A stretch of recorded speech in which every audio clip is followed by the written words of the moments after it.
Salut, c'est Pépette. Il y a fort longtemps, l'esprit renard occupait une place de choix dans les folklores.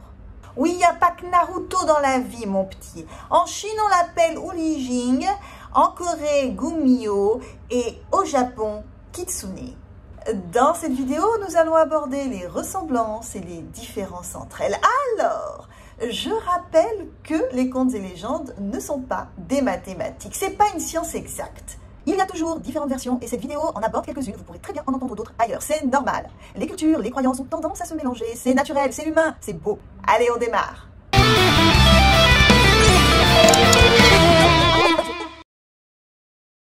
De manière générale, comme en Europe d'ailleurs, le renard est un escroc, un tricheur.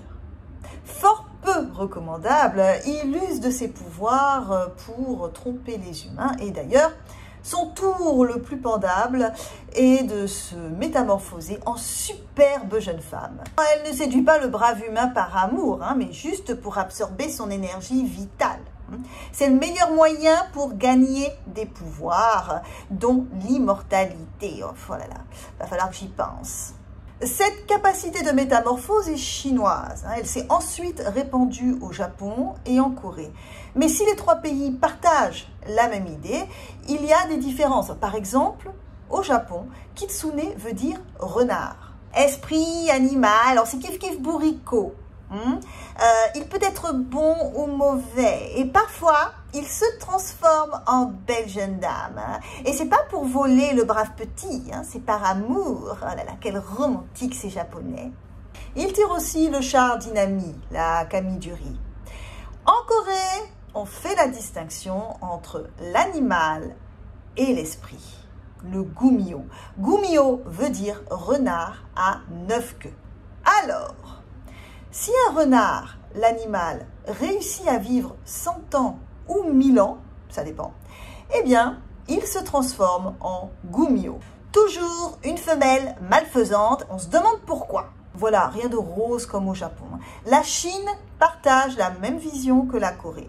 C'est-à-dire que quand un renard vit longtemps sur Terre, il se transforme en Ulijing.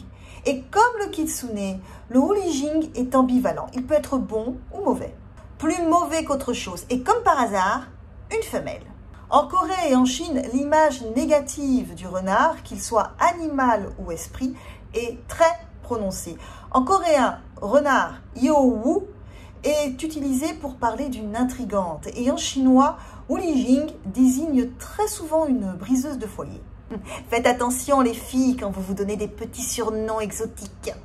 Pour reconnaître un renard d'un esprit, rien ne vaut l'examen de la queue. Alors, une queue pousse tous les 100 ans. Donc, une queue, un animal, 9 queues, sauf qui peut.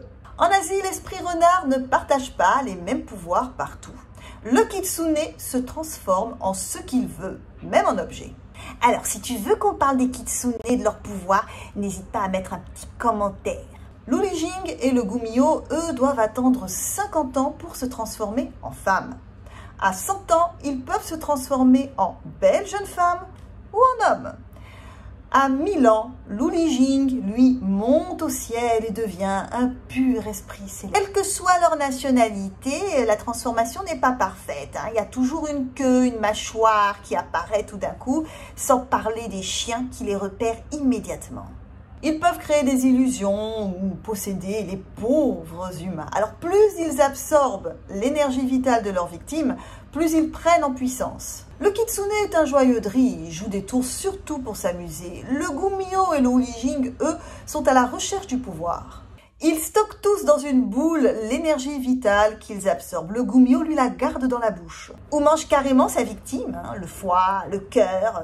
Il peut même carrément déterrer des cadavres pour ça. On le voit souvent au cimetière. L'Ulijing est une succube qui pompe l'énergie vitale lors d'une partie de jambes en l'air. À la différence du gumyo, lui, il peut utiliser cette énergie pour soigner.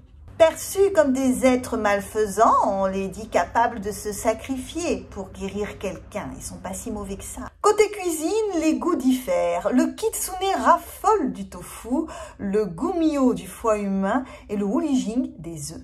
Moi, je les mange au plat, alors bien croustillant autour. Voilà, on vous aime. N'hésitez pas à partager la connaissance, c'est-à-dire la vidéo. Allez, bye!